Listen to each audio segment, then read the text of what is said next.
Olá para você que acompanha o USCS Consciência, um programa que busca profissionalizar o campo da divulgação científica e dar visibilidade a projetos desenvolvidos na Universidade Municipal de São Caetano do Sul.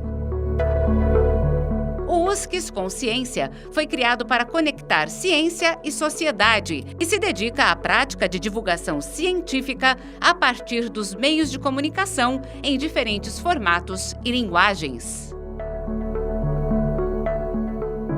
Eu sou Arquimedes Pessoni, jornalista e professor, e o programa de hoje dará continuidade à série Pesquisadores da USCS. A proposta é conversar com os docentes da USCS que fazem e orientam pesquisas nos diversos cursos de pós-graduação para conhecer um pouco sobre as suas linhas de pesquisa, projetos, publicações mais recentes. O entrevistado desse programa será o campineiro, o professor Dr. Carlos Alexandre Felício Brito. Ele é do Programa de Pós-Graduação em Educação, PPGE, e também do Mestrado Profissional em Inovação do Ensino Superior em Saúde da USCS. O Carlos Alexandre, mais conhecido como Brito, possui a graduação em licenciatura plena pela Faculdade de Educação Física de Santo André, mestrado e doutorado em Educação Física pela Universidade Estadual de Campinas. Ele tem pós-doutorado pela Uniam, no PPG de Ensino de Ciências e Saúde e é vice-líder dos grupos de pesquisa e publicações da região Norte e Nordeste. Ele é coordenador do subprojeto de educação no programa CAPES, de Bolsa de Iniciação à Docência, o PIBIT, da USCS, e pesquisa atualmente sobre formação de professores na educação formal, educação básica ao ensino superior, com foco nas temáticas, metodologias ativas e suas tecnologias a partir do paradigma projetivo, o design. Brito, muito obrigado aqui pela sua presença no USCS Consciência.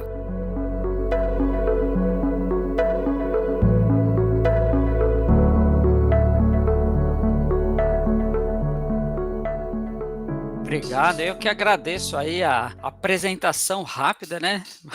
A gente vai fazendo tanta coisa que a gente até estranha, né? Até se assusta. Isso porque eu editei o seu currículo lá, porque normalmente a gente coloca muita coisa, a gente quando olha fala, onde eu acho tempo para isso tudo, né? Então, mas essa é uma questão maluca, né? Porque quem é da área acadêmica até entende, agora quem é fora fala, nossa, para que tanto isso? É verdade.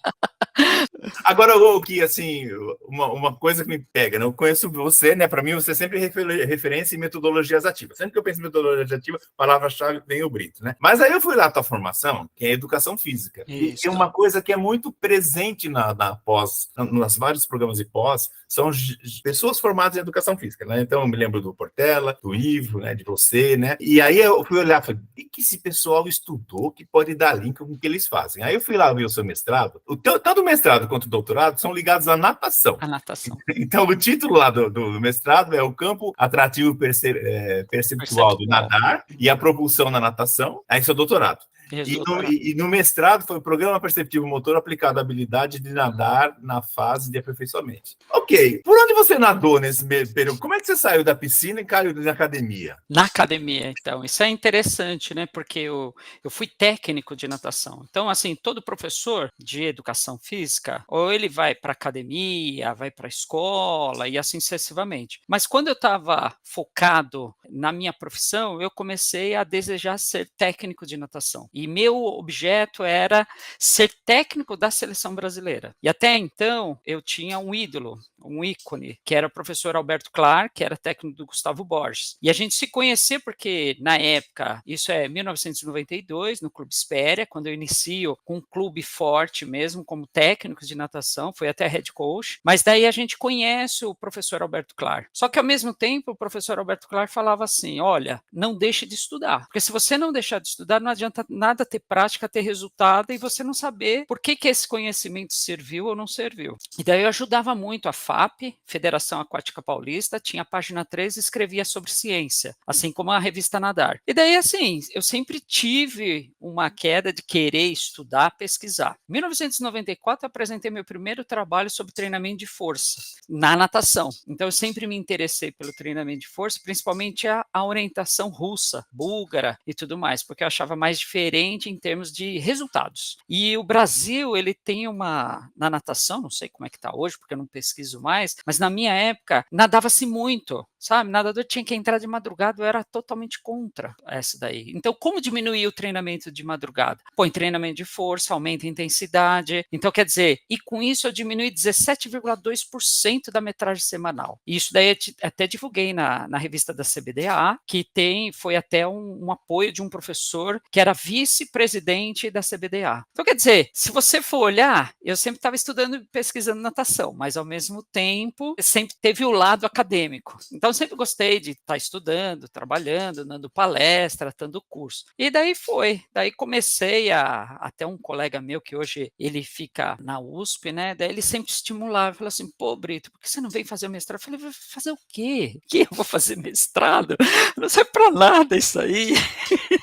Né, eu quero estudar, pesquisar, tal, eu pego, mas tá bom. Só que daí no fim eu comecei a gostar da ideia, né? E daí comecei a ir para Campinas, porque eu conheci um professor que estudava algo que eu gostaria de estudar, que era treinamento de força, só que esse professor não poderia me orientar. Isso foi um choque, porque o professor que tinha na Unicamp, que é o professor Braulio, que foi meu orientador de mestrado e doutorado, ele simplesmente pegou e falou assim: eu não estudo força. Eu falei: ferrou, e agora? Só que dentro da prática pedagógica e de treinamento de natação, um dos grandes desafios é melhorar a habilidade. Eu falei: opa, aí tem um ponto interessante para melhorar. Aí eu fiz a proposta para o meu orientador, que era a questão da percepção, e a percepção eu vejo assim, que muitos nadadores faltam essa percepção, e com isso você não consegue gerar grandes habilidades. E essa grande habilidade vai gerar gasto de energia à toa. Então fui por essa linha. Só que no doutorado, nossa, daí eu mudei completamente o meu orientador. Você está louco? Por que eu vou estudar teoria alemã, Gestalt? Porque daí eu estava me aprofundando cada vez mais na questão da percepção. E vi que a questão da teoria Gestalt me respondia aos problemas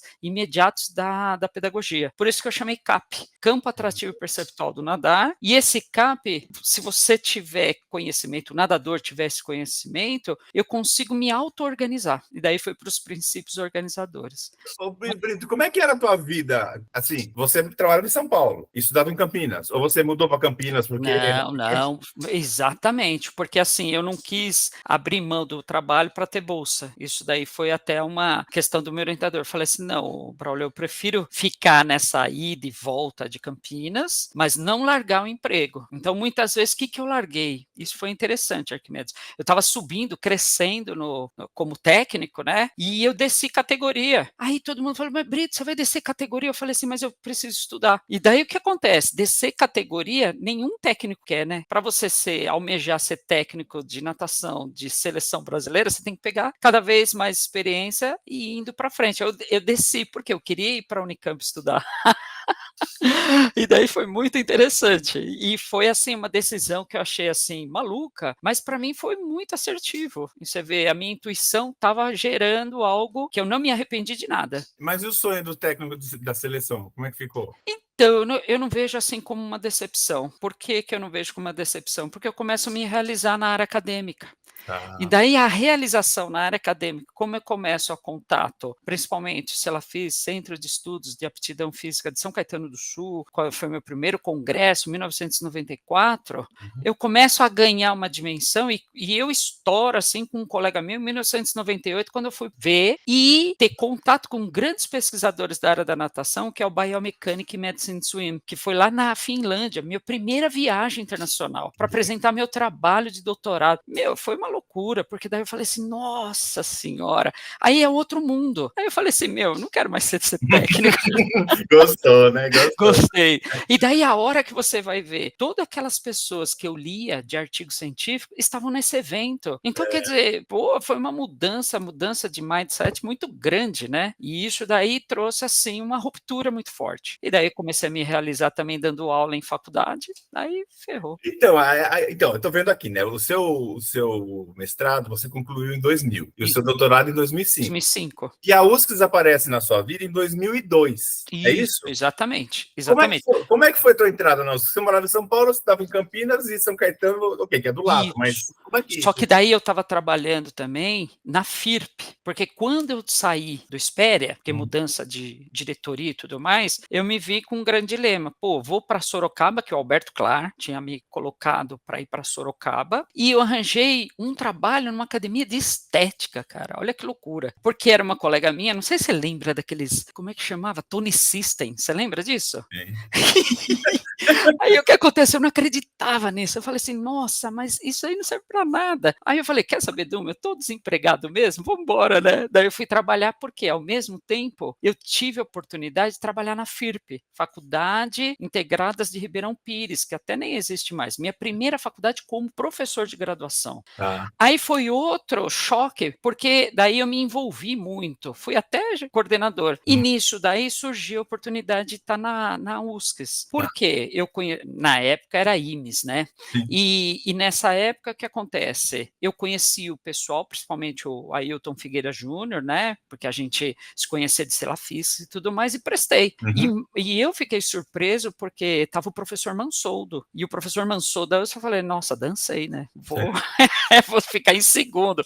Aí eu não sei o que aconteceu, eu sei que eu fiquei. Aí foi muito legal, porque daí eu entrei. Só que quando eu estava no doutorado, eu pedi 1 ano de afastamento, porque eu estava com intenção de estudar na França. Só que o burrão aqui preencheu a documentação errada, e daí a CAPES não era tudo eletrônico, era tudo papel, correio, tinha apoio, tinha até autorização do professor Pilayô, que era da universidade, para eu poder fazer a bolsa sanduíche, e muito apoio do pessoal da Unicamp. E daí com isso eu pedi afastamento da USCS, né? Só que no fim deu tudo errado. Daí eu falei assim, porque daí o tempo que eu tinha de mestrado na Unicamp dava, só que o tempo para a CAPES não dava, não podia. Daí eu perdi, aí eu não consegui, mesmo assim eu falei assim, um abraço. Daí voltei para a USCS, daí assim, eu tinha uma atividade muito forte na Unisa, eu tinha uma carga horária muito forte. Daí eu fui deixando, até se você for olhar meu lado, tem uma carga horária, você vai ver que depois vai ter uma carga horária muito grande na Unisa. E daí eu fiz muito trabalho na Unisa, mas estava na USCS, só que estava em período menor.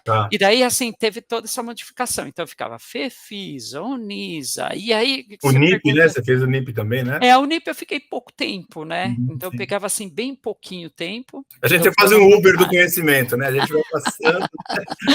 Porque, assim, eu não tinha intenção de prestar pública, né? Então, assim, nunca me chamou atenção, porque financeiramente eu me sentia realizado. E daí, assim, eu falei assim, eu me sinto realizado profissionalmente. Para que eu vou lá começar tudo?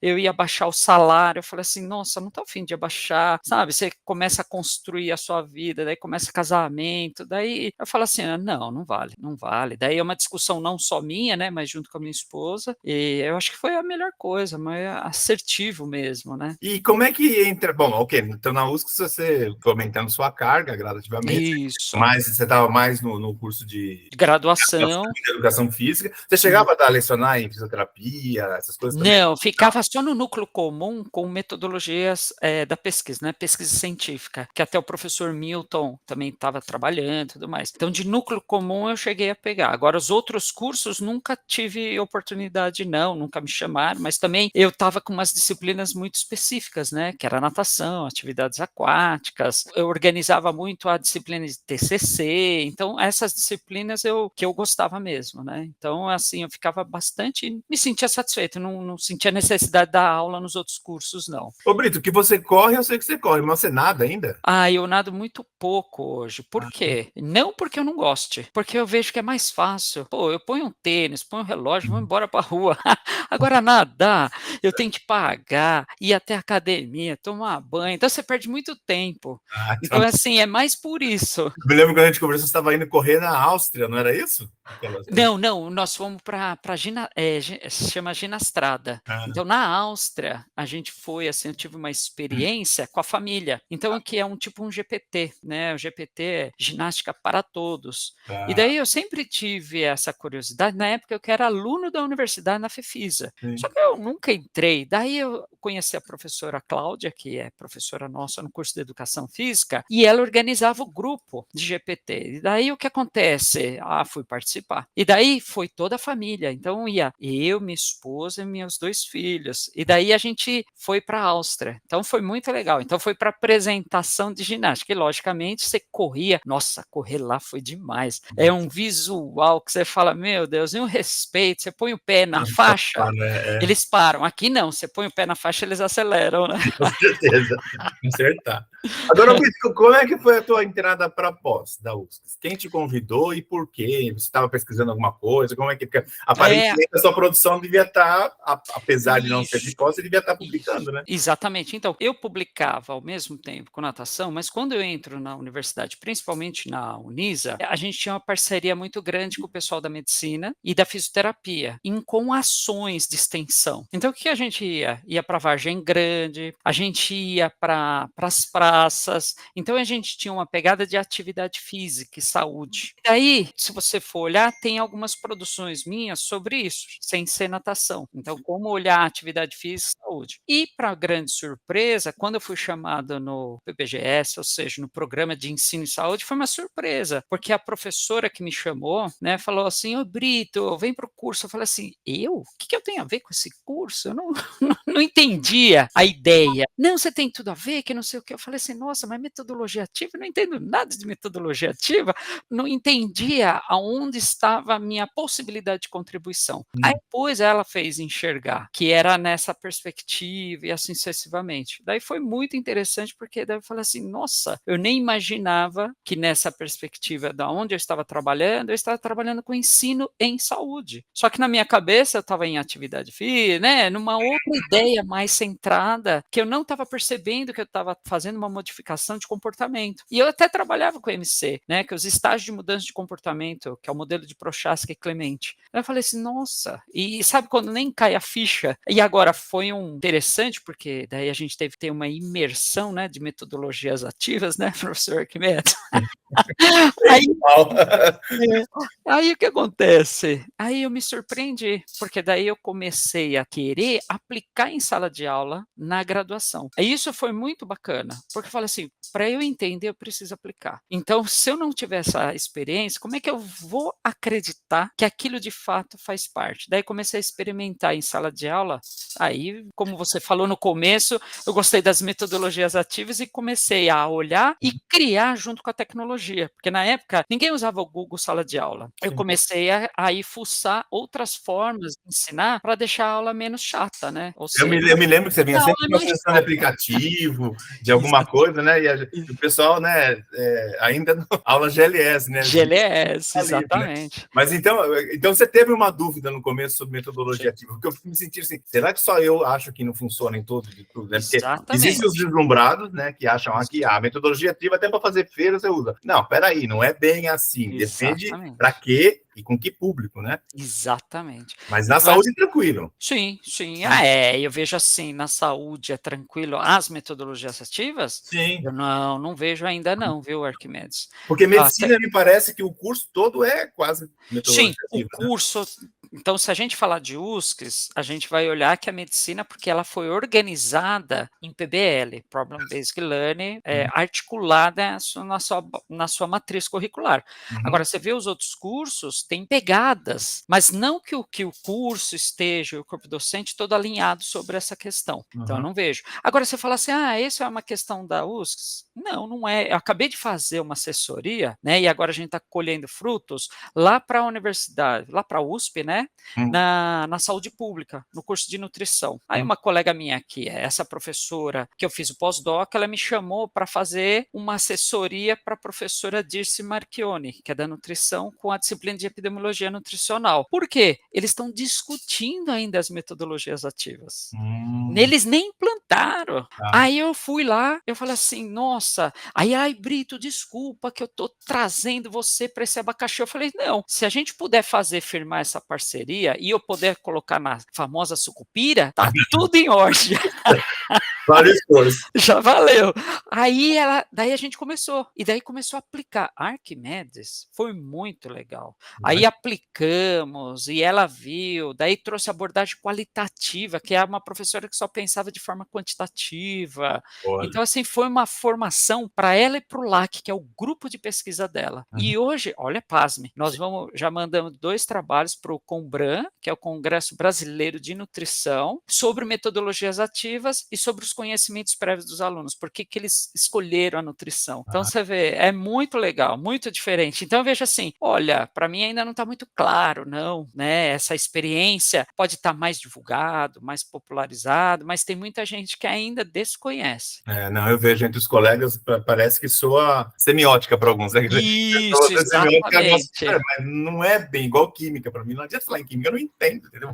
Mas enfim, agora você entrou, eu estava achando que você tinha entrado na educação para depois ir para o ensino. Não. Foi o contrário, você entrou no ensino e a Isso. partir daí você também acabou sendo dividido, né? Porque a gente Isso. divide, né, para a educação, né? Então, e na educação foi uma questão que teve um professor que teve que sair do programa. Nessa saída desse professor, me convidaram para entrar, mas não com metodologias ativas também, mas com ideia também de trabalhar com as tecnologias, porque eu estava experimentando essas tecnologias digitais de informação e comunicação em sala de aula. Aí que eu entrei na educação. Daí eu firmei o pé bastante num modelo que chama TPEC, que é a continuação do Schumann. Daí foi uma experiência bem interessante. E para você é tranquilo, tanto um programa quanto o outro, você consegue ter uma tecla SAP e se desligar e tudo bem? Porque as duas bases são muito parecidas. Por quê? A área 46, que é de ensino, ela, na verdade, são professores da educação, principalmente o grupo da matemática, que abandona a área da educação e lançam a área interdisciplinar chamada ensino. Então, a base é a mesma. Então, a base, a preocupação é a mesma. É o processo de ensino, é o processo da formação. Agora, a especificidade, então, ensino em saúde, está nessa especificidade da saúde, com a perspectiva que eu acho que é bem importante, porque os professores que vão ensinar saúde são bacharéis. Então, muitas vezes, eles não dominam o conhecimento didático, né? A teoria da didática, que daí vem as metodologias ativas. Então, quer dizer, esse é o mais importante. E na educação, eles falam assim, a metodologia ativa é um pedacinho. Não... e eu tenho que concordar com eles, né? Não é a educação metodologia ativa. A metodologia ativa é uma estratégia pedagógica para determinado conteúdo, para, de repente, pegar e não deixar o monólogo, né? Ou seja, o aluno ser mais participativo, ele que é o núcleo central desse processo. Eu estava dando uma olhada aqui nos seus projetos de pesquisa, né? Se então tiver atualizadinho lá, as suas linhas de pesquisa são: 1, pedagogia do movimento; 2, formação docente e profissionalidade; e 3, currículo integrado de saúde. Ok, bate com tudo que você está falando aí. Exatamente. Aí você tem 2 projetos que eu vi aqui. O projeto de pesquisa atual, que chama Inovação no Ensino, Representações Pedagógicas e Suas Tecnologias, e um outro que é projeto de ensino, que eu nem sabia que tinha uma diferença de projeto de pesquisa com projeto de ensino, seria até legal você falar, que chama PIBID USCs, formando professores inovadores e críticos para a educação básica. O que é um, o que é outro, Brito? O que acontece? Quando a gente olha o Lattes, ele vai dar uma certa divisão, e eu tenho que concordar, porque esse projeto da CAPES, ele não é da pós, ele é da graduação. Então, quem fomenta ele é a graduação. Então, existe um processo listório aí e tudo mais. A USC sempre participou, antes era o professor Ivo, só que o professor Ivo não quis mais fazer essa gestão, daí os professores me chamaram para estar direcionando. E eu apresentei o trabalho. E um dos pontos que eu apresentei, e até estava sendo diferente, é que a CAPES pede agora as TDICs. Até então não tinha. Então, esse projeto de ensino é de formação básica com os alunos PIBIdianos, que são só alunos de primeiro a quarto semestral, que são os alunos que estão em campo da observação. Então, é um projeto de formação inicial, é uma indução a esse processo. O outro é o projeto de pesquisa. Então, essa inovação, ou seja, de forma disruptiva ou não, hoje eu estou tentando trabalhar muito na perspectiva do fenômeno da representação. Então, é esse projeto novo, e estou alicerçando bastante meus alunos, grupos de alunos, na pesquisa qualitativa e pesquisando a partir dessa perspectiva. E com esse nome, né, Inovação no Ensino, Representações Pedagógicas e Suas Tecnologias, é como se fosse um guarda-chuva que você consegue colocar tanto PPGE quanto PPGS, né? Exatamente. Se você for olhar, você tem alunos dos dois grupos lá. E por que eu fiz isso? Porque inovação precisamos, e a CAPES põe o nome para tudo, vai a inovação, que nem sempre é inovação. Nem que isso, inovação não é inovação, né? Tem um livro até da professora Regina Rossetti que é só sobre inovação, Exatamente, né? exatamente. E daí, assim, representações pedagógicas, por quê? Representações que vêm das teorias das representações sociais, pedagógicas, porque é meu interesse na questão do ensino e na educação.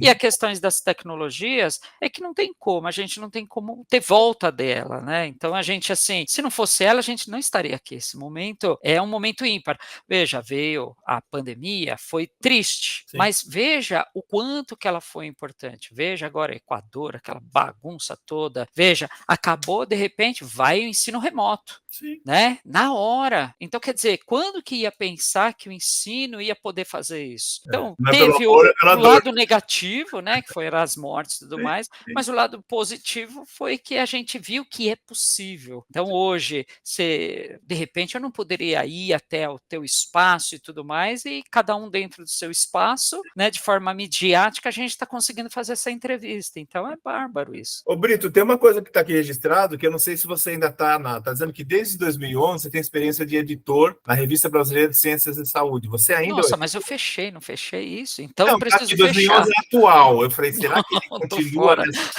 Então, é justamente pela sua reação que eu quero saber. Como é que foi a tua experiência do tempo que você ficou, né? Com a revista? Porque Foi você deu bem um up, legal. né? Eu me lembro que você pegou, quase não existia. Foi bem legal, porque assim, foi uma baita experiência. Então, primeiro, assim, agradecer até o professor Panfilho, que na época era o diretor, que, né, ele me convidou, eu falei, nossa, mas eu tenho todo isso. Não, Brito, eu acho. E daí peguei a revista que sempre ficou na mão do editor, que seria o professor Ailton, né, Figueira Júnior. E assim, para mim foi um grande, grande aprendizado, até em termos assim de entender como é que funciona a revista científica, e principalmente a gente teve um grande problema, porque a revista tinha um nome igualzinho no norte ou nordeste, eu não lembro, e eu tive que mudar ela radicalmente. Daí eu chamo de RAS, Revista de Atenção à Saúde. E daí aproveitei e mudei o foco e escopo da revista com medo, Arquimedes, com medo. Eu falei, ninguém vai mais escrever para mim.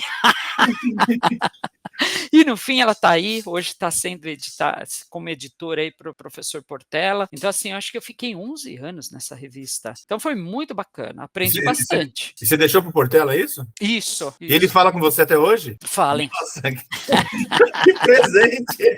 Ele fala, talvez seja obrigado, porque a gente trabalha junto.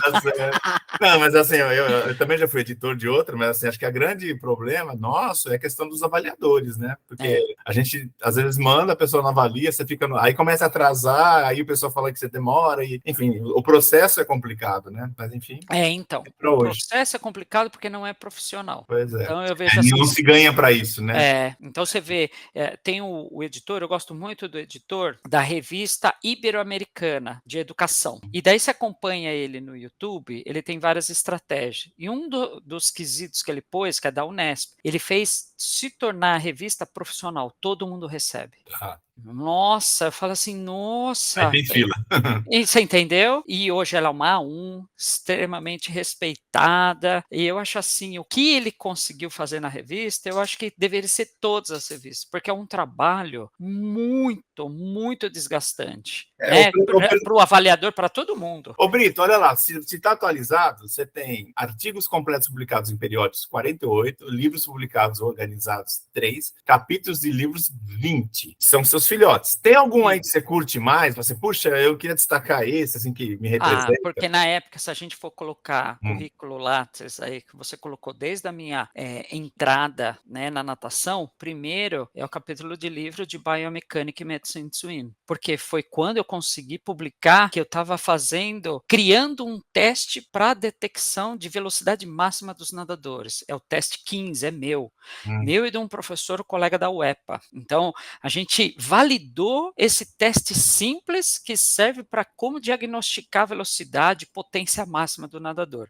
Esse é um primeiro capítulo. O outro é da minha própria tese de doutorado, que é o livro da CAP, né, que eu chamo de Campo Atrativo Perceptual do Nadar, que é o modelo pedagógico de como trabalhar na natação. E agora, dentro dos mais interessantes que eu chamo, mesmo atuais, eu considero que é o modelo de ecossistemas das representações sociais, que é um modelo básico para entender como é que a gente deve estudar as representações sociais dentro da educação em função dessa teoria. Então, eu chamo a atenção desses que eu acho assim que é o momento atual, é o momento que me marcou enquanto mestrado, né? Principalmente porque fazer o que a editora Forte fez no livro foi demais, né? Você está no lançamento, sabe? Fotógrafo, está dentro da livraria, pô, é demais. Isso daqui, olha, vem na memória que foi demais. E o livro da biomecânica, pô, você tem um livro da Sociedade Internacional de Biomecânica, foi demais, né? Então, isso foi um orgulho para mim mesmo, entendeu? Para assim, nossa, olha, o pessoal lendo o meu trabalho, citando o meu trabalho sobre o teste, né? É barato essa história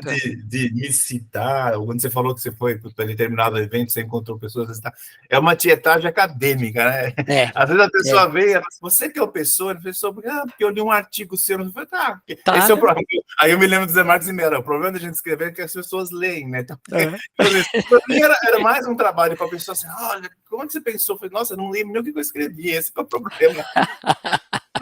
E o Brito, eu tô vendo, vamos caminhar para encerrar, que seu tempo aí urge, né? Orientações, eu estava falando aqui, ó, você já orientou e fez supervisão em andamento, tem 9 dissertações e um IC, concluídas 26, TCCs 27 e IC 31. Ou seja, é um cara que vem, você passa pelo doutorado, pelo mestrado, pela graduação e pela iniciação científica, e tudo com orientação. Exatamente. O que você curte mais? O que é mais difícil orientar? Um aluno de IC ou um doutor que está fazendo doutorado? O que é mais difícil? Nossa, eu acho que isso daí não depende se é IC ou aluno doutor, vai depender o quanto que o aluno quer, de fato, aprender, se envolver e entender o que é ciência. Então, eu vejo assim, eu gosto muito da ideia da teoria do conhecimento do conhecimento, a epistemologia, e eu vejo que falta a abstração. Então, tanto faz, tem aluno de IC, eu peguei do colégio da USCS, essa menina era maravilhosa conversar com ela, porque eu falava para ela estudava e abstraía, ela ia além, enquanto que eu tenho aluno de mestrado, que você fala, ele não consegue ir além. Então, para mim, não interessa estar na graduação ou na pós. Eu vejo assim, quanto que você quer de fato entender o que é abstração. Ou seja, quando Kant, ou quando, principalmente René Descartes, vai falar de resistência. Então, em que medida você está percebendo que a realidade ela pode se apresentar ao mesmo tempo falseada pelas nossas impressões sensoriais, mas ao mesmo tempo eu quero encontrar essa verdade, que a verdade é justificada, né? Entender todo esse processo. Então, quando o aluno chega a esse processo, para mim ele tem um baita insight, porque ele começa a conversar e a gente começa a conversar sobre algo que você vai ver que você tem uma ideia de totalidade do conhecimento que é bem interessante, que é a abstração. Ô, Brito, você está só na USCS hoje? Hoje só. Quer dizer, eu estou só na USCS assim, fixo, né? Porque assim, eu tenho uma atividade na Faculdade do Paraguai, que é uma né? Que é uma faculdade que às vezes eu dou palestras. Então, esse ano eu tenho 3 palestras fixas. Então, eu vou negociando por ano. E tem o PIBID, né? Que eu ganho de acordo com o projeto, né? Então, a CAPES tem isso. E eu sou parecerista do INEP, só que do INEP eu estou meio parado. E agora tem um concurso aí aberto, até divulguei para o pessoal da educação e o pessoal da educação física, que vai ser o ENAD. Então, tem aí um edital aberto para quem quer se candidatar até 9 de fevereiro para trabalhar e fazer e organizar item, que eu gosto muito dessa ideia de como construir o item, né? Agora, então, eu pergunto isso porque, basicamente, você divide a tua vida entre família e USCS, né? E eu queria saber o peso da USCS aí, porque ela te rouba da família um bom tempo. É um lugar que você curte? Sim. Sim. Se eu não curtisse, eu seria muito, vamos dizer assim, revoltado, né? Eu estaria com úlcera, estaria totalmente. Então, eu vejo assim, que se não tiver prazer no trabalho, não tem por que trabalhar. É muito difícil, teria que mudar. Eu tive um colega meu agora que acho que a melhor coisa que ele fez foi ter abandonado o emprego e tentar encontrar, porque o trabalho estava dando grana, mas estava deixando ele doente. Então, uma das coisas que a USCS tem problemas, mas não são os problemas que devem afetar mais quando você tem prazer de estar lá. Então o prazer faz com que você continue. Então Sim. isso daí vale a pena. Não é tudo dinheiro, né? Não tem nada a ver com dinheiro. Não. É realização mesmo, né? Agora, Brito, você já escreveu livro, você já plantou árvores, você já teve filho. O que falta para O você? que falta para mim? Agora vem a aposentadoria. Tá no seu radar. Tá no radar. Só que o que acontece? Quando eu comecei a saber que minha filha era deficiente intelectual, eu tive que mudar muitas coisas. Então, uma das coisas eu falei, nossa, eu não sei o quanto que ela vai ser dependente, por mais que seja um DI leve. E isso fez, Arquimedes, eu acreditar muito na mudança que eu tinha que ressignificar minha aula. Então, por isso que talvez eu experimentei, eu respondo isso, as metodologias ativas e tecnologia, porque eu queria ver um prazer em aula, porque eu não sei quantos anos eu vou ter que ficar dando aula. Porque eu tinha uma ideia de aposentadoria. E sabe por quê? Que tem duas coisas que eu gosto, mas eu gostava de fazer, mas fazer bem legalzinha. Tocar órgão, sintetizador e pintura. E são duas coisas que eu não gosto de fazer pouco. Se sentar, eu gosto de fazer bastante. Então eu falei assim, quero me aposentar para fazer esses dois trabalhos. Então tem muita gente que fala, você vai fazer o quê? Pô, vou acordar cedo, gosto de correr, gosto de tal, depois volto, tomo banho, um café da manhã, aí de repente eu durmo no sofá, depois acordo, toco, depois eu almoço. Olha só, a minha agenda, já está certinha a minha agenda. Tá certo, eu desejo boa aposentadoria, você que você muito. Só que daí eu tive que mudar isso daí, você entendeu? Eu tive que pensar não só em mim, uma vez que eu não posso ser egoísta pensando só em mim. Então, ao mesmo tempo, eu tive que dar essa reciclada. Mas ao mesmo tempo estou feliz, porque queira ou não, eu e minha esposa, a gente conseguiu se organizar. Na medida em que a gente tem o prazer em sala de aula, tem o prazer em casa, mas se você for olhar, essa realização seria uma. Então, assim, meu ícone de música é Rick Wakeman. Desde a época de Yes, desde a época dele tocar, principalmente as 6 esposas de Henrique VIII. Achei que ela viaja. Para mim, Viagem ao Centro da Terra é maravilhoso. Ouvir o que ele fez pelo Yes, quando ele começou a trazer toda a musicalidade dentro do progressivo. Então, isso daí, para mim, toca bastante. E na pintura, eu gosto do Dalí. Então, o surrealismo, gosto de todas as épocas, mas o Dalí, ele chapa. Ele chapa na maneira como ele desestrutura a realidade. Por isso que eu gosto de abstração. Tá certo, lado B do professor Brito aqui. Esse foi o USCS Consciência, programa sobre pesquisas realizadas na Universidade Municipal de São Caetano do Sul. Este episódio teve a apresentação de Arquimedes Pessoni e trabalhos técnicos de Márcio Roberto do Nascimento Filho. O USCS Consciência é uma produção da Coordenadoria de Comunicação e Universidade de São Caetano do Sul e pode ser acessado no canal do YouTube da USCS e nos aplicativos de podcast. Você encontra o USCS Consciência nas redes sociais Facebook e Instagram.